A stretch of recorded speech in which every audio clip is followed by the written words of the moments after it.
আসসালামু আলাইকুম ভিউয়ার্স, আজকে আমি আপনাদের মাঝে একটি গুরুত্বপূর্ণ টিপস নিয়ে হাজির হয়েছি। অনেক সময় একটা শখের থ্রি পিস কিনে থ্রি পিস কেনার পর দেখা যায় যে সালোয়ারের কাপড় অনেক কম। সেক্ষেত্রে হিমশিম খেয়ে যায় যে সালোয়ার হবে কিনা। চিন্তার কোনো কারণ নেই, আমার ভিডিওটি শুরু থেকে শেষ পর্যন্ত দেখলে আপনিও আপনার সালোয়ারটি বানিয়ে নিতে পারবেন। আমি এখানে 2 গজ 2 গিরা কাপড়ে 41 ঝুল এবং হিপ 47 দিয়েছি। চাইলে এটা 44 ঝুল পর্যন্ত দেওয়া যাবে। হিপের মাপও আরো বাড়িয়ে নেওয়া সম্ভব। আমার সালোয়ারের ঝুল আছে 41। আমি প্রথমে ফিতা থেকে কোমরের অংশটার উপরে 7 ইঞ্চি রেখে ঝুল আছে 41 সাথে কুচির অংশ সেলাই দেওয়ার জন্য হাফ ইঞ্চি বাড়তি নিব। যেহেতু নিচে পাটিসের কাপড় আছে, আপনারা চাইলে এখান থেকে ঝুল অনেক বাড়িয়ে দিতে পারেন, 44-45 ইঞ্চি পর্যন্ত দিতে পারেন। এবার আমি মুহুরি 6 ইঞ্চি, 6-এর সাথে 1 ইঞ্চি যোগ 7 ইঞ্চি, 12-এর অর্ধেক 6, তার সাথে 1 ইঞ্চি যোগ 7 ইঞ্চি। এবার আমি হায়ের মাপ নিব। কোমরের অংশ 7 ইঞ্চি, 7 ইঞ্চি তুলে দিয়ে আমার হাই থাকবে 15.5, তার সাথে 1 ইঞ্চি যোগ 16.5 ইঞ্চি। এবার আমি মুহুরি থেকে হাই পর্যন্ত এভাবে সোজা একটা মার্জিন টেনে নিব।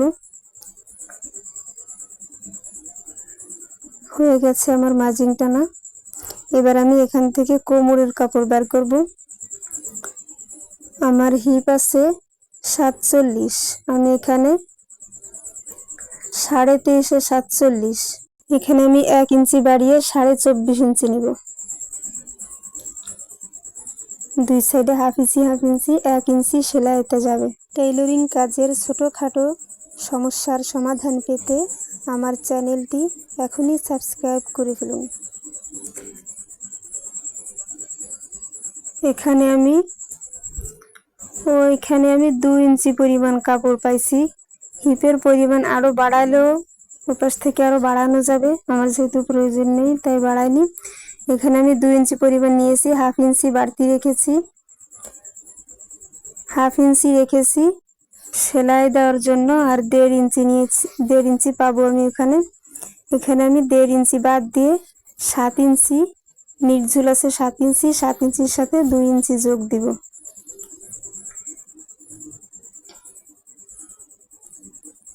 সাত ইঞ্চির সাথে 2 ইঞ্চি যোগ দিলে 9 ইঞ্চি। আমি 9 ইঞ্চিতে একটা দাগ দিয়ে নিব। এবার এই মাথা থেকে ওই মাথা পর্যন্ত একটা মার্জিন টেনে নিব।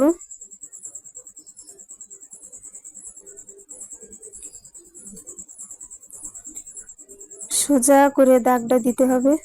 পার্টিসের কাপড় যদি না থাকতো আমার নিচ থেকে জোড়া দেওয়ার জন্য হাফ ইঞ্চি আরও বেশি নেওয়া লাগতো, সেটা আমার লাগছে না।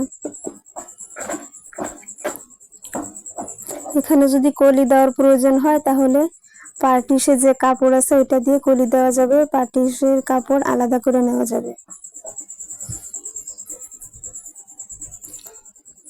পার্টিসের চওড়া আমি এতটুকু নিলাম। পার্টিসের ঘের কিন্তু মুহুরি থেকে হাফ ইঞ্চি বেশি নিতে হবে।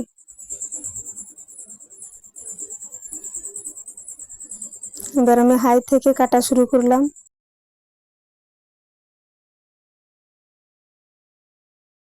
বের হয়ে গেছে আমার সেই কোমরপটিতে যে সোজা দাগ দিয়েছিলাম খুব সুন্দর করে পাড় সমান করে, চারোটা পাড় সমান করা আছে কিনা সেটা খুব ভালোভাবে দেখে তারপর এরকম করে সাইডের বাড়তি অংশগুলো কেটে দিব। এবার আমি সাইডে যে ভাঁজ আছে ভাঁজের অংশটা ছাড়িয়ে নিচ্ছি। ছাড়ানো হয়ে গেছে। এবার আমার কি করতে হবে, 2 টুকরা নিয়ে এরকম করে তেরছা করে, দেখুন আমি কিভাবে দিয়েছি, এরকম তেরছা করে একটার উপর একটা রেখে এভাবে সেলাই দিয়ে এভাবে উল্টে দিব। এই যে আমি সেলাই দিচ্ছি।